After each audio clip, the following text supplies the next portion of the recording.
हमें कुछ प्रेरणा मिलता है। तो ये भी एक घटना से मुझे प्रेरणा मिला। आप लोगों को मालूम होगा 2019 में हमारे शहीद द्वीप नील आइलैंड से एक नाव चला था पोर्ट ब्लेयर के लिए। अब वो नाव 1 घंटा चलने के बाद खराब हो गया और वो बहते बहते 3-4 दिन बाद बर्मा पहुंच गया। अब उसमें 2 चालक थे। अब 3 दिन बाद हमारे प्रशासन को वहाँ से इन्फॉर्म किया गया कि ये नाव बर्मा में है।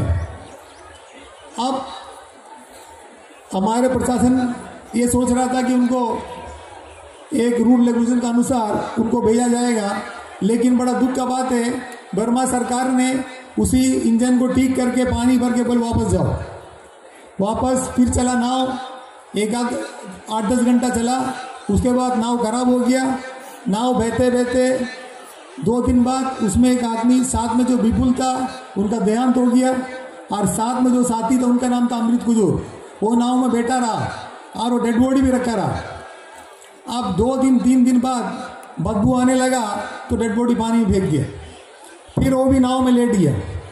लेकिन नाव बहते बहते हमारा उड़ीसा का एक समुद्र तट है पुरी, वहाँ पहुँचा। तो वहाँ में एक मछुआरा जिसका नाम कुंडैया है, वो भी समंदर में देखा कि नाव बहता हुआ जा रहा है, और उसके पास जाकर देखा तो उसमें एक आदमी लेटा हुआ है। अब उनको देखा, कुछ बोल नहीं रहा, पानी नहीं पिलाया, नाव खींच के किनारा लाया। किनारा ला के इनसे बोलता है तो अमृत कुजूर को हिंदी मालूम है, लेकिन एक कुंडैया को हिंदी नहीं मालूम। अब वो अपना उड़िया में बोलने लगा। अब उसी वक्त उनका परिवार मेरा पास बैठा हुआ यहाँ पे, और उनका फ़ोन नंबर में वो शायद अमृत कुजूर ने नंबर दे दिया। फ़ोन किया उनका मिसेस को, ये उड़िया में बोलता है, समझ नहीं आता, और वो आंध्रा का था मछुआरा, तो तेलुगु समझता है। तो मैंने फ़ोन लिया, फिर तेलुगु में बात किया, हमारे साथियों ने बात करा, तो उनको बताया कि भाई ये जो आदमी है, ये जो नंबर से फ़ोन किया हमारा अंडमान निकोबार का है, ऐसा बह के चले गया था, आप इनको घर ले जाइए, थोड़ा सेवा करिए 1-2 दिन, उसके बाद आप अपना नियरेस्ट पुलिस स्टेशन में दे दीजिए। वो कुंडैया कम पढ़ा लिखा आदमी था, लेकिन उसका सेवा भाव हमारा मानसिक स्थिति बदल गया। वो कुंडैया उनको बचा के घर ले गया, 3-4 दिन रखा, उसके बाद खाना में दिया, फिर हम लोग करस्पॉन्डेंस करके अमृत कुजूर को सही सलामत घर पहुंचा दिया। उस वक्त एक कुंडैया ने जो काम किया मुझे प्रभावित किया। तो मैंने अपने संगठन की ओर से हमारे अंडमान निकोबार द्वीप समूह प्रशासन को लेटर लिखा कि भाई ऐसा ऐसा एक आदमी ने निस्वार्थ सेवा किया है। आज के इस दौर में कोई एक्सीडेंट भी हो जाता है, सड़क के किनारे छोड़ के चला जाता है, जबकि डीप सी में एक बहता हुआ नाव से कान के लेके आके उसको बचाया। तो उनको प्रशासन को लेटर कम है। मैंने अपने 53 साल में कभी नहीं देखा। अब इनको अंडमान से कोई लेना देना नहीं है, इनका कोई परिवार अंडमान में नहीं है, इनका कोई बच्चा लोग अंडमान में नहीं है, इनको ना यहाँ से इलेक्शन लड़ना है।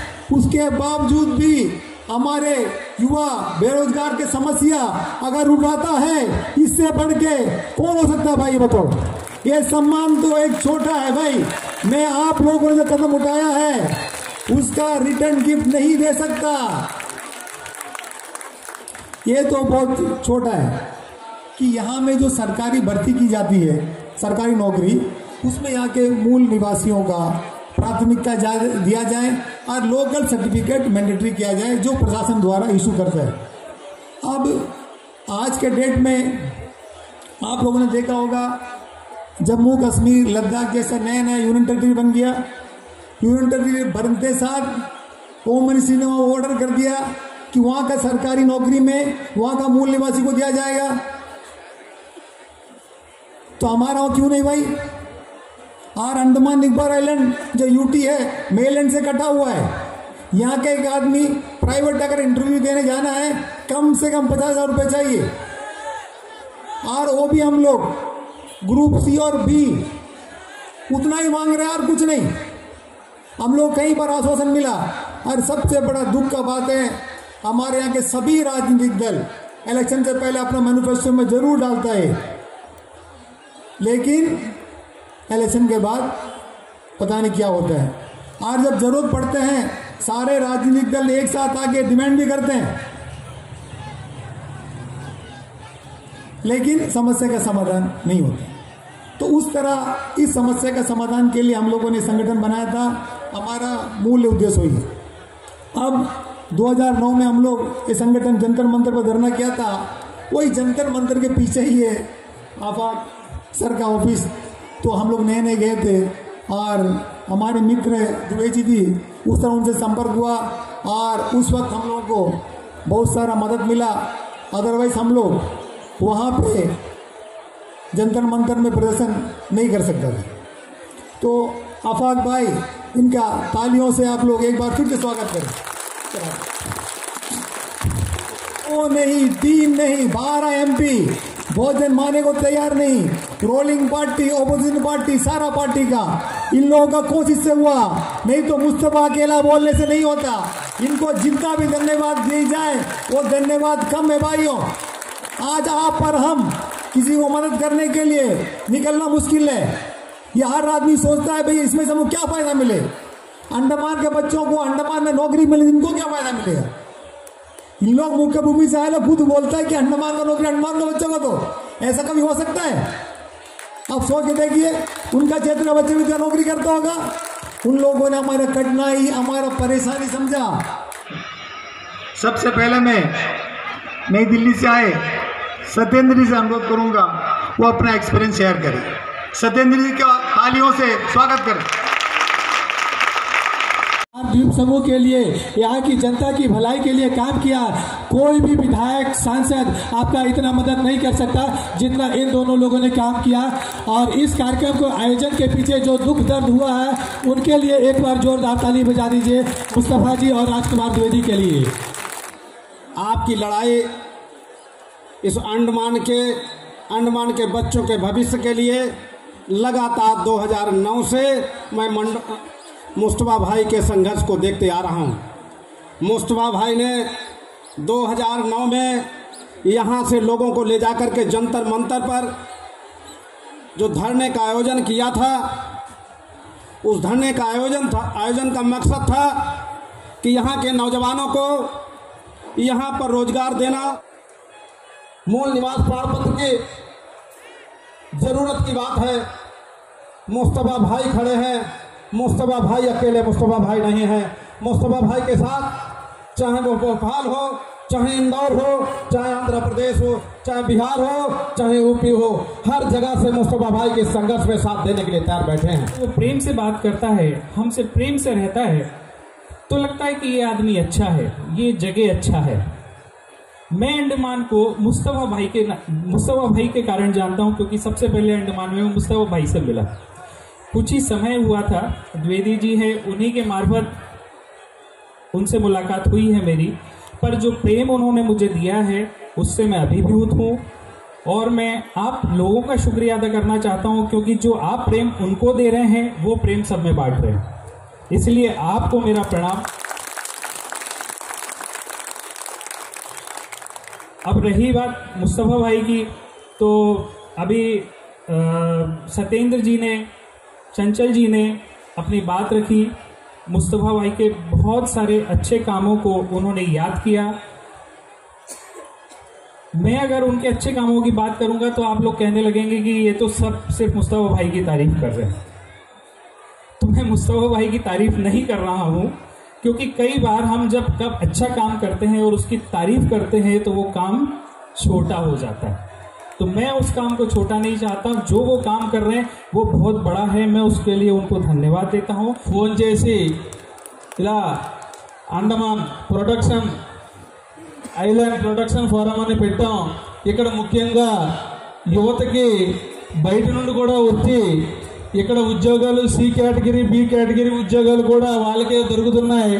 అండమాన్లో గత 50-30 సంవత్సరాల నుండి ఉన్నటువంటి కుటుంబాలకు కూడా ఇక్కడ అన్యాయం జరుగుతుంది సార్ అని చెప్పిన వెంటనే నేను ఈరోజు ఈ ప్రోగ్రాంకి అటెండ్ అవ్వలేను, కానీ నా తరఫున ఒకరిని పంపిస్తాను అని చెప్పి ముస్తఫా గారితో మళ్ళీ నా చేత మాట్లాడించి ఈ కార్యక్రమానికి ఎలాగైనా వెళ్ళి అక్కడ ఉన్న యువతకి మన యొక్క సపోర్ట్ ఇచ్చి, ఇక్కడున్న లెఫ్టినెంట్ గవర్నర్ గారికి కూడా ఆయన మా యొక్క ఎంపీ గారు కింజరాపు రామ్మోహన్ నాయుడు గారు లెటర్ ఇచ్చి, అలాగే అవసరమైతే ఇక్కడ ఉన్న అండమాన్లో ఉన్నటువంటి ఈ ఐలాండ్ ప్రొటెక్షన్ ఫోరం మెంబర్లకి మరియు ముస్తఫా గారి ఆధ్వర్యంలో ఢిల్లీ వెళ్ళైనా సరే యూనియన్ మినిస్టర్ అమిత్ షా గారితోనైనా సరే కలవడానికి నేను సిద్ధంగా అని మా ఈ లెటర్ ముస్తఫా గారి చేతుల మీదకి ఇచ్చి మీ అందరికీ ఒకసారి చూపించమని కూడా చెప్తున్నారు.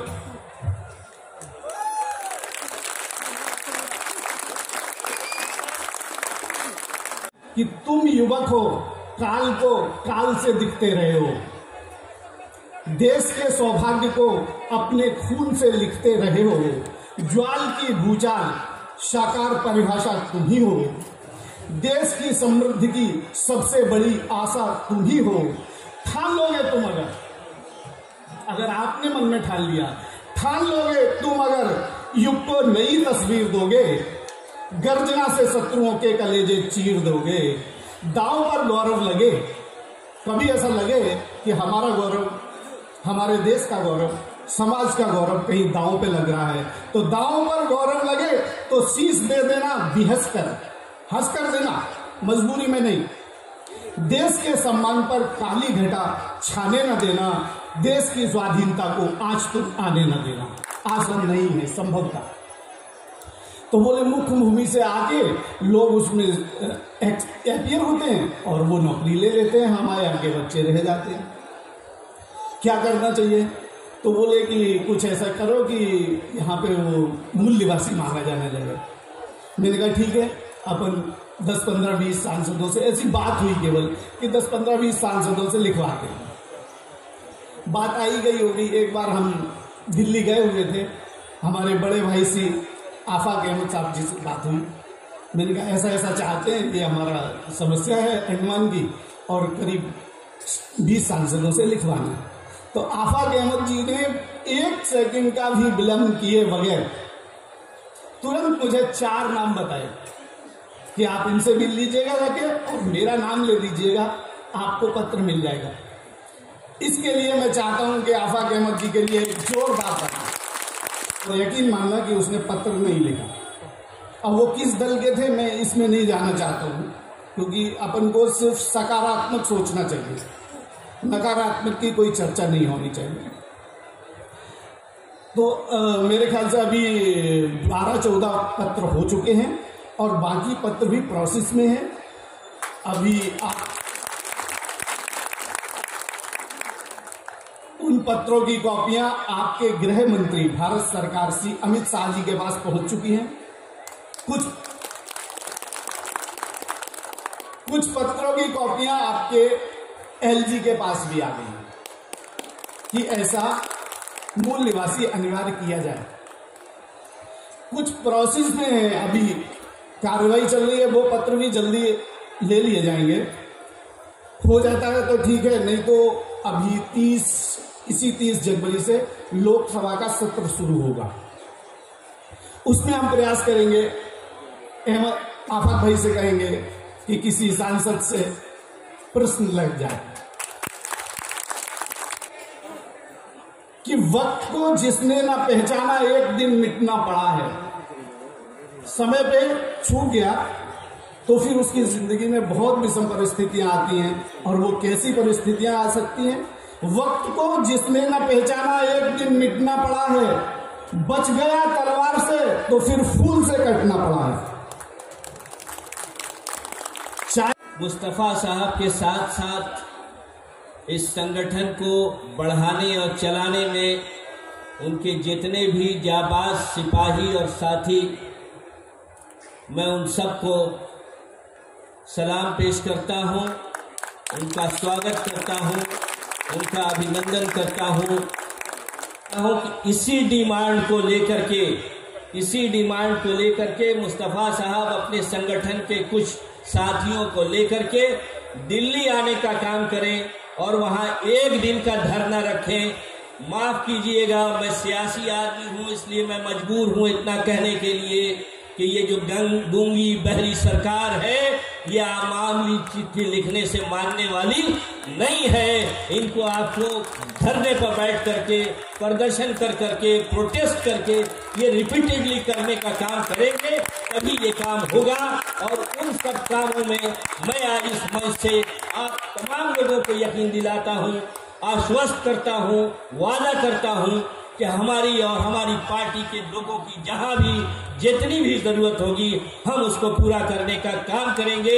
आप लोगों ने इतनी मोहब्बत दी, इतना प्यार दिया, इतना बोलने का मौका दिया, यहाँ बुलाने का काम किया।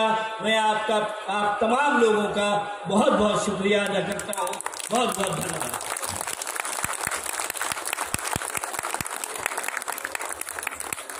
आफाक भाई, आफाक भाई, मधु भाई, सत्येंद्र भाई, दुबे भाई, चंचल जी, सत्येंद्र जी, श्याम जी। लोकल बॉन्ड हम जिसे मुंबई में भूमिपुत्र कहते हैं, हमारे यहाँ पर तो बहुत बड़ी लड़ाई है, ये बड़ी लड़ाई लड़ी गई है। हम उसके एक्सपीरियंस रखने वाले लोग हैं, काफी अनुभव है। मैं शिवसेना से बिलोंग करता हूँ, महाराष्ट्र से, लेकिन आज कोई राष्ट्रीय उद्देश्य या राजकीय इस तरह कोई बात करने के लिए मैं आया ही नहीं था। चलो आज थोड़ा मार्केट है, कहा किसी ने घूम के आए तो अपना सूट वूट पहन दिया, चलो घूम के आ जाते बोल के। जब घूमते घूमते वहां पर खड़ा खड़ा देख रहा था तो मुझे सब बातें पता चली, तो मैंने खुद आकर विनती की है, गुजारिश की भाई मुझे भी थोड़ा बोलने दीजिए। अगर मुझे स्पीच इतनी अच्छी आती नहीं है, मंच पर बैठे हुए जो महानुभाव है और सामने बैठे हुए आप सभी को मेरी एक रिक्वेस्ट है, अगर मुझसे जैसे राजनेता बात करते हैं ऐसी नहीं कर सके तो मुझे आप सभी मेरे लिए बड़े हैं, भाई है और हम लोग एक सारे दोस्त हैं। अगर ऐसा कोई प्रोटोकॉल या नहीं पाल सका तो मुझे माफ कर दीजिए। लेकिन मैं आता हूँ आज की बात की तरफ। अब जब इतना समय देखा है, फिर बैठा है मंच पर, फिर सुना है, मुंबई में महाराष्ट्र में शिवसेना का जन्म हुआ था, आज 60 साल होके चले गए। बीजेपी तो कल जन्म हुई है, राजनीति मंच नहीं होते हुए मैं बोल रहा हूँ। जो सत्ता में होता है वो राजा होता है। हम छत्रपति शिवाजी महाराज की भूमि से आए हैं और उस भूमि से आए जहां पर इन लोग सारे जब आते हैं तो गर्दन झुकाते, नाक रगड़ते आते हैं, वो यहाँ से आया हूँ। ये लोग भूल रहे हैं, सिर्फ राजनीति करते हैं। यहाँ पर आइलैंड पे राज चलता है देश के प्रधानमंत्री का, देश के गृह मंत्री का, और इनके इशू कितने छोटे हमारे यहाँ के भूमिपुत्रों के। जब मैंने पूछा तो सारी बातें पता चली, फिर बोली हमें ठोकना है। बातें ये है, यहाँ पर जो पैदा हुआ है मांग बहुत छोटी सी है, इसको DCD ये जो रैंक के जो जॉब होते हैं तो बिना ड्रामा किए, बिना इंटरव्यू लिए, कंपटीशन लो, इंटरव्यू लो, कोई बात नहीं है, आइलैंड मजबूत है यहाँ पर। लेकिन वहां पर लाके बाहर के लोगों को भर्ती मत करो, क्योंकि बाहर के लोगों को जब भर्ती करोगे तो यहाँ पर अन्याय होगा। और यहाँ पर अन्याय होगा अगर आइलैंड का एक भी बच्चा रोया, जॉब के लिए रोया, इसके बाद आज तक आप लोगों ने जो तमाशा किया प्रशासन ने, ठीक है। मेरे यहाँ पर मेरे बड़े मित्र है, उद्धव ठाकरे जी है और संजय राउत जी को तो आप रोज सुनते होंगे। सुबह उठा तो टीवी पर उनका चेहरा होता ही 8-9 बजे शुरू हो जाते हैं। मैं आपको वादा करता हूँ, उद्धव ठाकरे जी, संजय राउत और हमारे शिवसेना के जितने सांसद है सारे आपके साथ है। शिवसेना भी आपके साथ रहेगी, क्योंकि हम घर के लोग हैं और हम जिम्मेदारी से कह रहे हैं। जो काम इन्होंने शुरू किया है, आपने क्या मांगा है? सिर्फ हमें जॉब चाहिए, जॉब चाहिए। मैं कहता हूँ लोकल जो बच्चे उनके स्कूल में एडमिशन चाहिए, रिजर्वेशन चाहिए। ये तो महाराष्ट्र में तक हम लोगों ने शुरू किया, तो ये क्यों नहीं कर रहे? हम तो मांग करते हैं हर राज्य के प्रशासन से, जितने मंच पर बैठे हुए आप सभी लोगों से। राजनीतिक भाषा तो नहीं आती है, फिर भी एक आपको सबको अपील है, हर राज्य में अंडमान निकोबार आइलैंड के बच्चों के लिए 10-10 सीट रिजर्व की जाए। ये हम इस मंच से मांग करते हैं।